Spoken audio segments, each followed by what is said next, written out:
제60장 7절부터 16절까지 있는 하나님의 말씀을 들으십시오.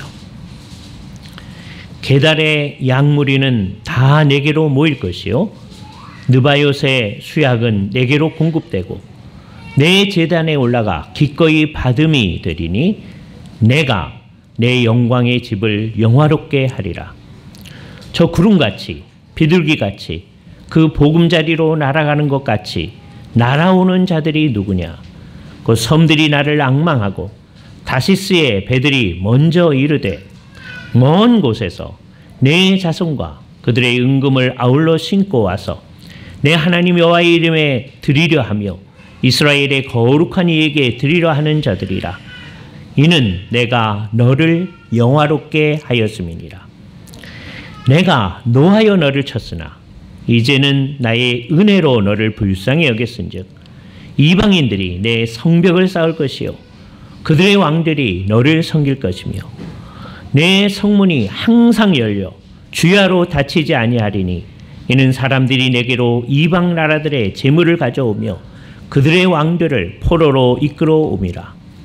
너를 섬기지 아니하는 백성과 나라는 파멸하리니 그 백성들은 반드시 진멸되리라. 레바논의 영광 곧 잣나무와 소나무와 황화목이 함께 내게 이르러 내 거룩한 곳을 아름답게 할 것이며 내가 나의 발 둘 곳을 영화롭게 할 것임이라.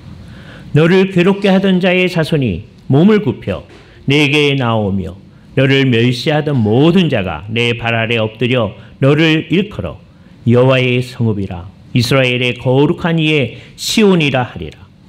전에는 내가 버림을 당하며 미움을 당하였으므로 내게로 가는 자가 없었으나 이제는 내가 너를 영원한 아름다움과 대대의 기쁨이 되게 하리니 내가 이방 나라의 젖을 빨며 뭇 왕의 젖을 빨고 나 여호와는 내 구원자 내 구속자 야곱의 전능자인 줄 알리라. 주께서 이 말씀을 사용하셔서 우리에게 필요한 은혜를 베풀어 주시기를 원합니다. 찬송가 210 오늘도 계속해서 이사야 60장 말씀을 생각합니다. 우리가 지난주에 일어나라 빛을 발하라 라고 하는 쿠미, 오리 그런 얘기 생각했었죠. 하나님께서 놀라운 일을 하시기 때문에 우리에게 주어진 얘기입니다. 이 얘기는 1차적으로는 이스라엘 백성들이 이제 회복되어질 것을 얘기해 주는 것이죠. 그래서 1차적인 시련은 어디서 이루어진다고 말씀드렸느냐면 나중에 바벨론 포로에서 돌아오게 됐을 때 이루어지겠죠. 이 장면도 그 상황을 얘기하는 겁니다. 다시 돌아와서 예루살렘 성벽을 이제 중건하고 다음에 대문도 만들어 놓고 하나님께서 놀라운 회복을 해 주실 것을 1차적인 목표로 해서 이 얘기가 진행되어집니다. 그래서 지금 이 사건이 있기 전에 이 얘기를 듣고 있는데 사실 엄밀한 의미에서는 나라가 멸망하기 전에 이 얘기를 듣고 있는 거예요. 그러니까 지금 이 얘기를 듣는 사람의 입장에서는 이중적인 얘기를 듣는 거죠. 앞으로 나라가 멸망한다는 얘기를 지난번에 들었었고 다음에 그러나 그게 끝이 아니고 회복시켜 줄 것이다는 얘기를 이제 계속해서 듣고 있는 중입니다. 그것을 요약을 하기를 어떻게 되어졌느냐 16절, 15절 같은 말씀이 그 대표적인 요약입니다. 또는 10절도 그 요약일 수 있어요. 우선 15절 말씀인데 전에는 내가 버림을 당하며 미움을 당하였으므로 이렇게 얘기합니다. 그거를 10절에서는 내가 노하여 너를 쳤으나 이렇게 얘기하는 거죠. 그래서 이스라엘 백성들이 하나님 앞에 잘못했기 때문에 이제 다른 세력 바벨론이 와서 이 사람들을 멸망시킬 것 그걸 바벨론이 와서 치는 거지만 궁극적으로는 하나님께서 하시는 거다. 내가 너를 쳤다. 그랬기 때문에 버림을 당했고 사람들로부터 미움을 당했었다라고 얘기하는 거죠. 그러나 이제 하나님께서 회복을 해 주실 텐데 15절 뒷부분 이제는 어떻게 되느냐. 이제는 내가 너를 영원한 아름다움과 대대의 기쁨이 되게 할 것이다 라고 얘기해 줍니다. 그죠? 10절에서는 뭐라고 얘기하느냐. 이제 나의 은혜로 너를 불쌍히 여겼은즉 그 결과로 하나님의 은혜, 하나님의 불쌍히 여기심, 여기 이제 모든 희망이 있는 것이죠. 하나님의 은혜가 아니면, 하나님의 불쌍히 여기심이 아니면 이와 같은 일들이 일어나지 않습니다. 그죠? 그러나 하나님께서 이제 은혜로 그리고 불쌍히 여기심으로 말미암아 어떤 일이 일어나게 되느냐? 놀라운 일이 일어나는데 10절의 표현에 의하면 이방인들이 와가지고 내 성벽을 쌓을 것이다. 지난번에 와가지고서 성벽을 무너뜨렸던 그 사람들입니다. 그 사람들이 이제 와가지고서는 성벽을 쌓아줍니다. 그죠? 그들의 왕들이 너를 섬길 것이다. 지난번에 와가지고 이 사람들을 멸망시켰던 그 사람들이죠. 그런데 그 사람들의 후예들이 와가지고서는 이제 이스라엘 백성들을 섬기는 일이 있게 되어질 것이다. 라고 얘기를 해줍니다. 그래서 두 개를 지금 이 얘기를 듣는 이스라엘 백성의 입장에서는 중첩해서 이제 생각을 해야 되는 거예요. 왜냐하면 아직 멸망이 이르지 않았기 때문에 멸망이 이를 거다. 그게 이제 앞으로 올 거예요. 어려움이 올 거예요. 어려움이 왔을 때 이게 끝이 아니라고 하는 희망을 가지고 멸망에 임해야 됩니다. 그죠? 그러니까 멸망한 상황에서 이 얘기를 들으면 이제 멸망했지만 하나님께서 우리를 회복해 주신다. 그 얘기로 들을 수 있겠지만 이 얘기는 아직 그 멸망이 다 이르지 아니한 상황 가운데서 주어지는 거니까 조금 있다가 이제 멸망이 오는 거예요. 그때도 절망하지 않을 수 있는 근거가 이 하나님 말씀의 근거에서 이제 모든 것을 이제 바라보는 겁니다. 하나님께서 이제 이 사람들의 회복을 얘기해 줍니다. 근데 그 회복에 관한 얘기는 1차 시련이라고 얘기했어요. 이 말씀들의 궁극적 시련은 거기서 다 이루어지는 게 아니라 이거 어느 거 가운데 보면은 시련이 이제 여기서 되어질 것을 얘기해 주는 거예요. 그러니까 나중에 성벽을 쌓고 뭐 이러는 것들의 상황을 보면 그런 것입니다. 그래서 나중에 이제 느헤미야 같은 사람이 이스라엘에 이제 총독으로 와가지고 이제 고레스 왕이 이스라엘 백성들을 다 회복시켜 가지고 너희 성전을 지어라 그랬잖아요. 백성들이 이제 성전을 지으러 이제 왔어요. 근데 나중에 봤더니 예루살렘 성벽은 아직 짓지 못한 걸 바라보면서 느헤미야가 이제 문제를 일으키고 백성들을 하여금 성벽을 짓도록 하잖아요. 그죠? 그러니까 나중에는 성벽도 이제 진전을 해서 예루살렘이 이제 완공되어지는 상황이 있게 되어지죠. 그런 모든 것이 1차적 시련이 되어집니다. 근데 그것으로도 다 안 되는 것이 이 말 속에 들어있는 거예요. 그래서 이 말의 궁극적 시련은 결국 언제 이루어지는 거냐라고 하면 이제 이 말에 이제 깊이로 들어가야 되는데 이거는 이스라엘 백성들이 바벨론의 포로로 잡혀와서 다시 회복되어져 가지고서는 예루살렘 성전을 다 짓고 성벽을 완성했다고 해서 끝나는 일이 아니다라는 걸 알 수 있어요. 이건 어떻게 되느냐? 이 세상에 있는 모든 나라들이 다 예루살렘을 향하여 모아들어질 것을 계속 얘기합니다. 근데 이거는 이사야서에서 여기서만 얘기한 게 아니고 처음서부터 얘기했던 이 세상의 궁극적 목적을 향해서 나아가는 얘기의 한 부분이에요. 다시 한번 우리가 이사야서 2장 얘기를 보도록 하겠습니다. 이게 같은 주제의 반복이라고 하는 것을 알 수 있습니다. 이사야서 2장 2절서부터 한번 보세요. 이사야서 2장 맨 앞부분 말이래 여호와의 전에 산이 여호와의 전이 예루살렘 시온 산에 있잖아요. 그래서 여호와의 전에 산이 시온 산이 모든 산 꼭대기 위에 굳게 설 것이다. 그래서 이게 다른 산보다 더 높아진다라고 이제 표현을 해주고 있어요. 물리적으로 그렇게 된다는 거 아니죠. 이게 가장 높은 것으로 드러나게 될 것이다. 이 세상의 가장 높은 산보다 더 높은 산처럼 나타나게 된다. 물리적으로 그렇게 된다는 얘기가 아닙니다. 그죠? 이 세상에 제일 높은 산을 뭐라고 합니까? 히말라야의 무슨 봉? 에베레스트. 제가 왜 이 말을 조심해서 얘기하느냐? 제가 초등학교 때부터 그걸 늘 뭐라고 발음하냐면 에레베스트. 선생님이 읽으라고 그러는데 그냥 에레베스트 그렇게 읽은 거예요. 애들이 막 웃어요. 예? 그냥 유창하게 에레베스트 그러는 거예요. 예? 그래서 이게 버릇이 되어 있습니다. 그래서 예.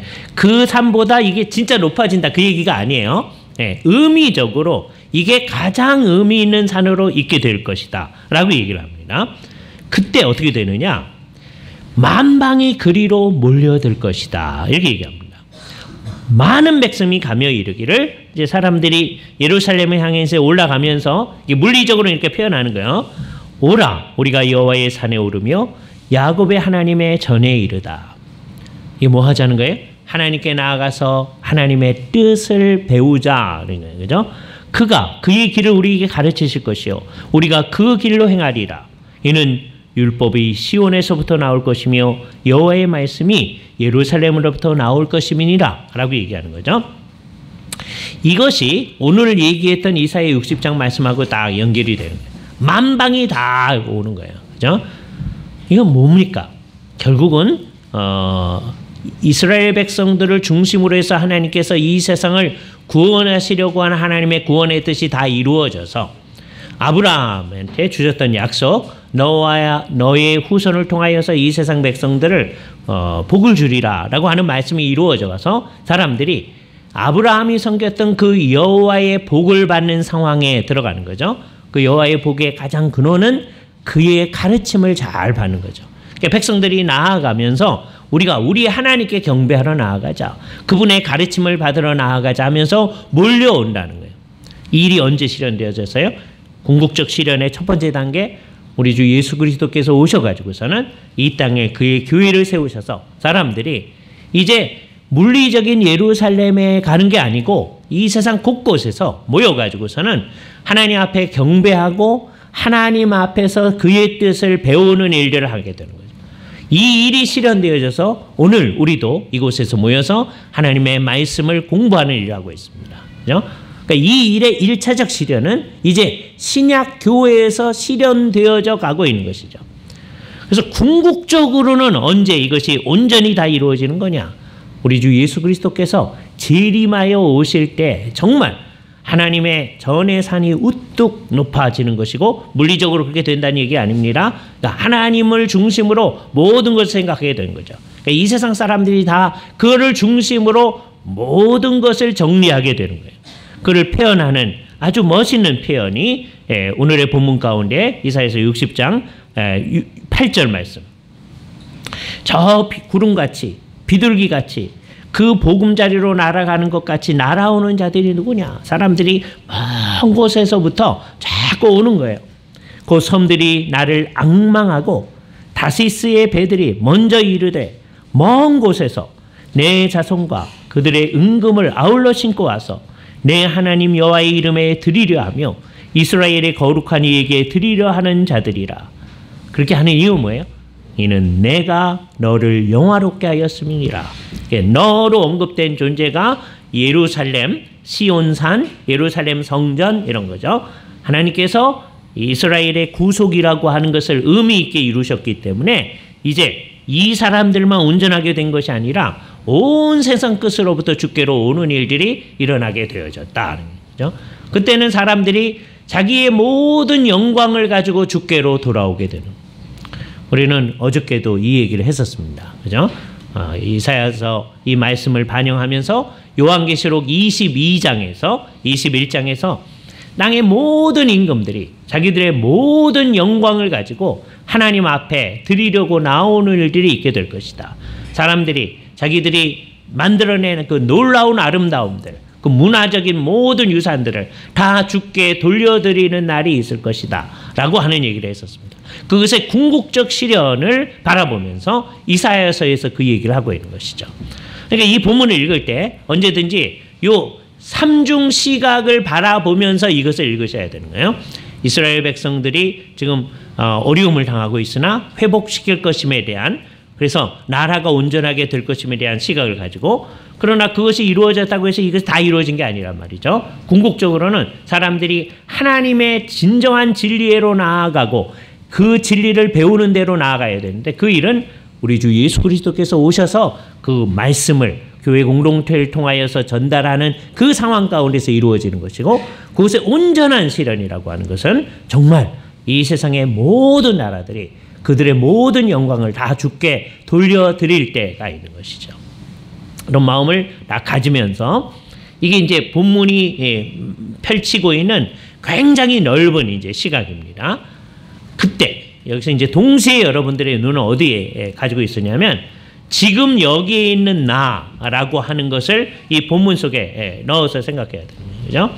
시대마다 그 지금 여기에 있는 나가 다르죠. 이사야 시대에 있는 사람들은 우리가 앞으로 멸망을 하지만 그러나 그게 끝이 아니다. 그죠? 그러나 하나님께서 그의 은혜를 베풀어 주실 것이고 우리를 불쌍히 여기셔서 우리를 회복시키실 것이고 하나님께서 온 세상 가운데서 우리를 중심으로 이제 세우실 것이다. 그런 생각을 하게 되는 거죠. 제대로 할 때 그것의 목적은 뭐냐? 하나님을 아는 도리가 온 세상 가운데 펼쳐나가도록 하기 위해서 하는 것이다. 라고 하는 제대로 된 하나님 백성의 의식을 가져야 됩니다. 그래서 이제 자칫 잘못하면 잘못된 선민의식을 가지게 됩니다.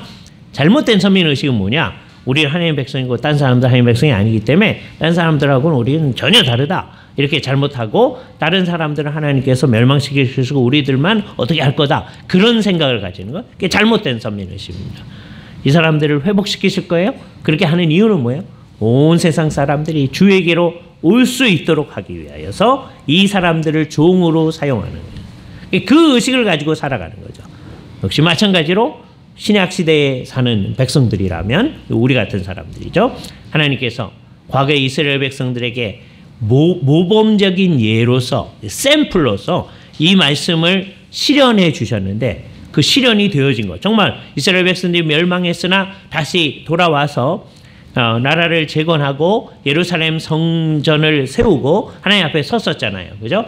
그 일을 바라보면서 하나님이 이사야를 통하여서 주신 약속이라고 하는 것은 반드시 이루어지고 마는구나 하는 것을 분명히 아는 사람다우게 그 일의 궁극적 실현이 우리 주 예수 그리스도를 통하여서 우리 가운데 이루어져서 우리 가운데서 주의 복음의 뜻이 만방에 선포되어지는 일들이 지금 이루어지고 있는데 우리도 그 일 가운데 지금 있는 거구나. 주 앞에 나와서 우리 자신이 이 은혜 속에 있는 사람으로서 자기 자신을 자각하고 동시에 그러니까 우리는 동시에 주 앞으로 돌아오게 된 이방인 것이죠. 주님 앞으로 나와서 이 유익을 같이 누리고 있는 사람이에요. 근데 이제 그 사람들이 또 다시 다른 사람들을 주 앞으로 돌아오게 하는 그 역할을 하는 것이죠. 언제까지 하느냐? 우리 주 예수 그리스도께서 다시 오실 때까지 그 역할을 하는 겁니다. 그죠? 그게 이 본문 속에 있는 우리 자신입니다. 그러니까 우리 자신이 어떤 상황 속에 빠져 있든지 성경이 말하고 있는 우리의 가장 정상적인 그 모습을 향해서 나아가야 돼요. 그죠? 우리는 상당히 많은 경우에 있어서 그것을 잊어버리고 그냥 우리의 삶에 사로잡혀서 살아갈 수도 있어요. 그것을 하나님이 무시하지 않습니다. 그러나 어떤 정황 속에 있든지 우리를 가장 정상적인 대로 회복시켜서 너가 이러한 사람으로서 이 역할을 하도록 돼 있다라고 하는 우리 존재에 대한 사명감을 주께서 우리에게 주신 것이죠. 주님께서 우리에게 그런 은혜를 이미 주셨다라고 하는 것을 믿는 사람으로 이 말씀 앞에 딱 서야 됩니다. 그죠? 주님, 나는 은혜를 필요로 합니다. 라고 그냥 주저앉아 있는 것만으로 있을 수 있는 것이 아니고 주께서 이미 그러한 은혜를 우리에게 베풀어 주셨음을 생각하며 주께서 우리를 불쌍히 여기심다라고 하는 것을 딱 믿으면서 우리는 이것이 이미 실현되어진 것을 이중으로 보고 있는 거예요. 1차적으로는 이스라엘 백성들의 회복 가운데서 실현을 이미 본 거예요. 그러니까 이사야가 이 말씀을 선포할 때의 얘기보다 훨씬 믿기가 쉽게 되어 있는 겁니다. 더군다나 이것의 궁극적 실현의 첫 번째 단계 우리 주 예수 그리스도를 통하여서 이제 복음이 만방에 선포되어지고 사람들이 곳곳에서 하나님의 전에 이르러서 하나님의 말씀을 배우는 일들이 구현되어지고 있는 과정 가운데서 우리가 그 안에 있는 사람들로서 이 일 속에 있으니까 우리는 이것을 진짜로 믿을 수 있는 것이죠. 하나님께서 이 일을 하시고 이제 우리를 어떤 독특한 사명을 주어서 이 세상 속에서 이 일을 하는 사람으로 세워주셨구나 하는 의식을 갖게 되는 겁니다. 그러니까 이 세상에 있는 모든 교회는 그런 사명을 지니고 있는 사람들로서 이 세상에 있게 되는 겁니다. 교회 공동체 안에서 사람들은 그런 거를 신경 쓰지 않고 그냥 우리가 처한 상황 가운데서 하나님 무슨 도움을 주시기를 원하는데요. 그런 마음으로 있을 수 있게 되기가 쉬워요. 근데 그러기도 하죠, 하나님께서. 그러나 그거는 하나님께서 우리를 세우신 그 가장 정상적인 위치도 못하고 그 위치로부터 하나님께서 이끌어 가려고 하는 그 일도 전혀 무시하는 게 되어진다는 거예요. 어떤 정황에서는 정말 우리가 막 처져 있고 아무것도 못하는 상황 가운데서 주께서 그 상황 가운데서 우리에게 낮게 내려오셔서 우리를 회복시켜 주는 일도 하지만 그런 모든 사람들이 이제 하나님 앞에서 우리가 해야 할 일이 무엇인가에 대한 바른 의식을 가지고 주님 앞에서 있어야 되는 그 일을 가져야 됩니다. 그죠? 그래서 오늘 우리 마음속에 무슨 생각을 해야 되느냐면 세 가지를 분명히 하는데 하나님을 어떤 분으로 인식하느냐 하는 것이 아주 분명히 이제 나타나야 돼요. 이 본문 가운데서 맨 마지막에 있는 말씀 16절에 이렇게 얘기합니다. 내가 이스라엘 백성들을 중심으로 얘기를 하는데 이방 나라들의 젖을 빨며 뭇 왕들의 젖을 빨고 그 말의 뜻은 뭐냐 하면 그들로부터 모든 유익을 얻으면서 그죠? 우리가 어머니의 젖을 빠주면서 자라났잖아요. 그래서 모든 자양분을 얻었잖아요. 그런 것처럼 이제 이방 나라들이 옛날에 너희들에게 핍박을 가하던 이방 나라들이 이제 여기 희망이 있다라고 생각하면서 필요한 모든 것을 공급한다는 거예요. 그 모든 유익을 얻으면서 근데 중요한 게 그럼 그 이방 나라, 우리를 도와주는 나라, 우리를 지지하는 나라 그게 중요한 게 아니라 여호와는 내 구원자, 내 구속자, 야곱의 전능자인 줄 알게 될 것이다. 이스라엘 백성들에게 하는 말입니다. 당연히 알죠. 그러니까 여기서 이제 안다는 말의 심화를 생각해야 되거든요. 알죠. 하나님이 우리의 구원자이시다. 알죠. 사실 이 구원자라고 하는 말, 그것은 사실은 너희의 모시아라는 게 구원하시는 분이라는 거예요. 그러니까 메시아의 변형형입니다. 궁극적으로 너를 구원하시는 분. 그죠? 다음에 너의 고엘이라는 거예요.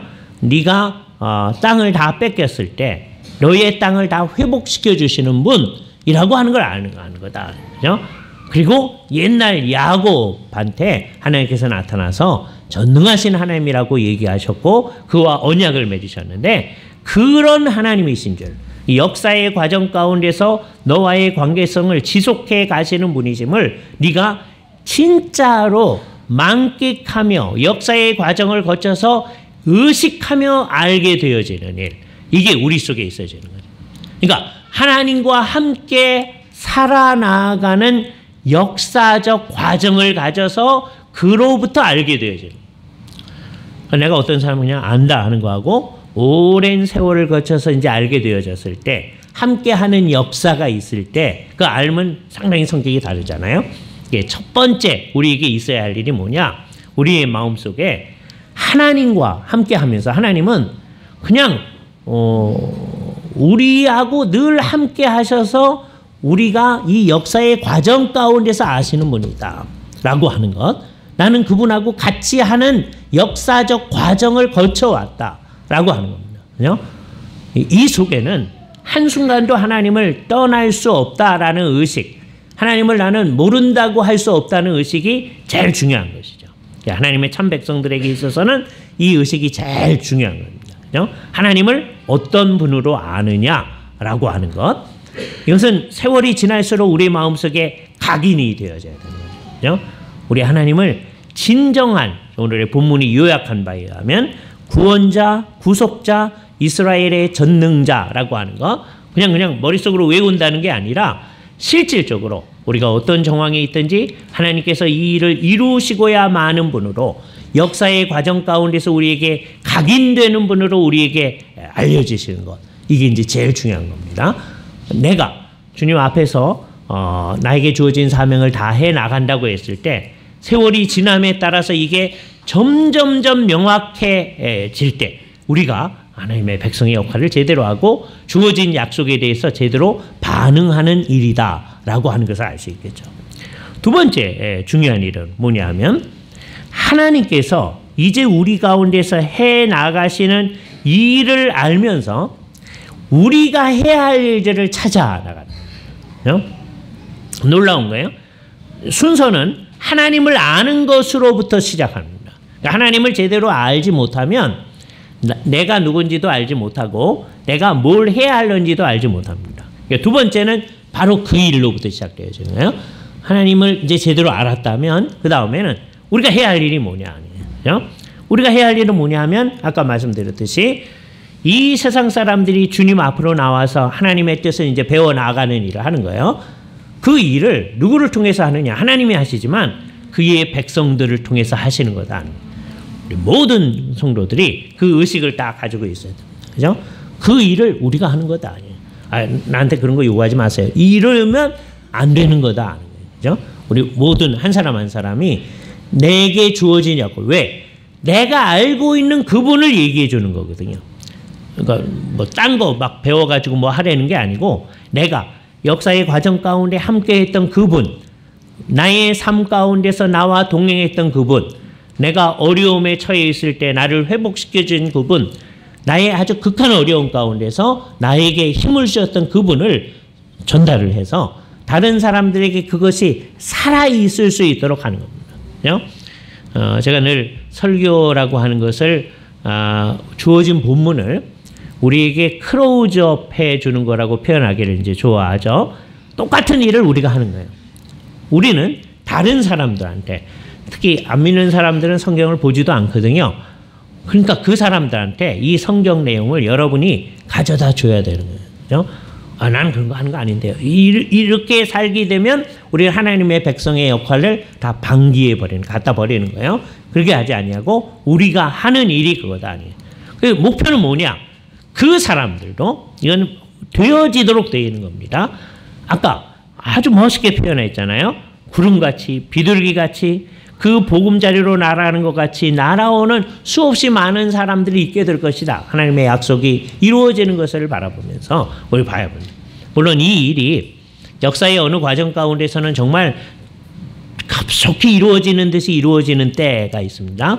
역사의 어느 과정 가운데서 아닌 것처럼 보이는 때가 있어요. 그러나 궁극적으로 이루어지는 일이다라고 하는 확신을 가지면서 해야 됩니다. 그죠? 아주 정말 열심히 이 일을 했던 때, 아주 재미있는 때가 몇 때가 있는데, 예를 들어서 1세기서부터 4세기까지는요, 교회가 정말 어려운 가운데 있었습니다. 어려운 가운데 있었지만 막 핍박당하고 죽고 감옥에 갇히고 하는 상황인데 그럴수록 많은 사람들이 주께로 돌아오는 일이 일어났어요. 정말 놀라운 거예요. 근데 4세기 중반에 이제 사람들이 정말 많은 사람들이 교회 공동체 안으로 이제 들어오는 일도 있었어요. 근데 그거는 또 성격이 좀 다릅니다. 옛날에 어려운 시대에는 핍박을 당하는 상황 가운데서 이 일이 이루어지니까 그때 오는 사람은 거의 진짜거든요. 뭐 다 진짜는 그때도 이단도 있고 그러니까 다는 아니지만 그래도 대개는 진짜입니다. 그러나 이제는 콘스탄틴 대제가 이제 기독교를 믿어도 된다 그러고 그게 313년이에요. 예, 4세기에 일어난 겁니다. 그 전에는 기독교를 믿으면 안 되는 종교예요. 믿으면 안 되는데도 믿는 거죠. 이 상황이 어떤 상황이에요? 지금 북한 같은 데서 겉으로는 종교의 자유가 있지만 못 믿게 하는 거죠. 예? 믿으면 안 되는 거예요. 예. 또 이제 중국 같은 데서도 믿으라고는 하는데 누군가가 나가서 선교하면 그 불법이에요. 예. 못 되게 하는 거죠. 예. 베트남도 마찬가지고 그런 상황. 그런 상황인데도 사람들이 열심히 믿고 나아가는 상황 같아요. 자, 그런데 어느 때 주께서 이것을 딱 풀어놓으시면, 콘스탄틴 대제가 313년에 예수를 믿어도 된다, 기독교를 공인했다는 게 그거예요. 예, 그때는 이제 믿어도 되는 거예요. 감옥에는 안 가요. 순교를 당하진 않아. 예? 근데 조금 더 나아가서 392년에는 기독교가 로마의 국교가 됐습니다. 그 전에는 로마가 이방 신들을 섬겼었는데 이제는 로마의 국교가 된 거예요. 그러니까 어떻게 되느냐 하면 나라에서 한 자리 차지하려면 예수를 믿어야 되는 분위기가 형성됩니다. 그러니까 어떻게 되느냐? 가짜가 많아지는 거예요. 그렇죠? 그러니까 이게 이제 겉으로 보기하고 다르다는 게. 이게 수없이 많은 사람들이 예수를 믿으러 몰려오는 듯한 상황이 392년 이후에는 더 많이 나타났겠죠. 국교로 만들 정도가 됐으니까. 그렇지 않겠어요? 예배당마다 화려해집니다. 왜? 국가의 고관 대작들이 같이 예배를 하고 황제가 예배를 하고 해야 되니까 예배당이 화려해지지만 그게 진짜가 아닐 수도 있는 거죠. 그죠? 그래서 역사의 과정은 정말 이상한데 그냥 눈에 보이는 것과는 달리 어떤 때는 이게 잘 이루어지는 것 같기도 하고 어떤 때는 잘 이루어지는 것 같지만 안 이루어지는 것 같기도 합니다. 지금 우리 시대는 이게 잘 안 이루어지는 것처럼 보이는 시대입니다. 우리에게 복음을 전해줬던 서구, 예를 들어서 뭐 유럽에는 예수 믿고 예배하고 하는 사람이 한 2%로 줄어들어 버렸어요. 예? 이게 아주 심각한 상황이죠. 이게 점점 줄어들고 있습니다. 그래서 그곳이 오히려 선교를 필요로 하는 곳이 되어져 가고 있다. 그죠? 그거를 본받아 나아가려고 우리도 막 하고 있어요. 그죠? 예, 미국은 아직도 그래도 예배를 조금 많이 해요. 예, 한국은 아직도 많이 합니다. 여기서 잘 봐야 돼요. 그죠? 자, 그러니까 이게 안 되는 것처럼 보이는 때예요. 19세기 말하고 좀 다릅니다. 19세기 말, 20세기 초에 사람들이 그때 모토가 유명한 모토가 있었는데 우리 세대 안에 모든 사람의 예수를 믿게 하자. 그게 가능한 것처럼 보였던 거예요. 1910년도에 세계 선교대회라는 걸 했었어요. 영국 에딘버러에서 미국 사람 존 모트라고 하는 사람이 이제 앞장서 가지고서는 이제 세계 선교사들을 다 동원해 가지고 정말 분위기가 무르익었으니까 그때 이제 한국 같은 나라가 이제 처음 예수를 믿어서 지난 몇십 년 동안 예수를 믿는 사람 막 많아지고 그러는 때인 거예요. 예. 1910년이니까 우리가 예수 믿은 지 한 20, 30년 되는 그 상황이었습니다. 예. 그러니까 그 사람들의 세계 선교 대회를 하면서 목적이 뭐였느냐? 우리 세대 안에 복음을 하자는 거죠. 정말 그래서 20세기에 상당히 많은 사람들이 전도를 많이 하고 복음을 했죠. 그러나 또 지금 상황에서는 잘 안 되는 듯이 보이기도 하잖아요. 그죠? 자, 그럴 때 우리는 이 잘 안 되는 듯이 보이더라는 상황 가운데서는 오늘 본문 같은 말씀을 불신할 수 있는 위험 가운데 딱 직면하게 됩니다. 우리 시대. 여기에 우리의 이제 진짜 신앙이 있느냐 없느냐가 다릅니다. 지금 안 되는 것처럼 보이는 상황 가운데서. 그런데 재미있는 건 뭐냐? 이 말씀이 선포되어질 때요. 누가 이 말씀이 되리라고 믿고 있었어요. 조금 있다가 나라가 멸망할 건데요.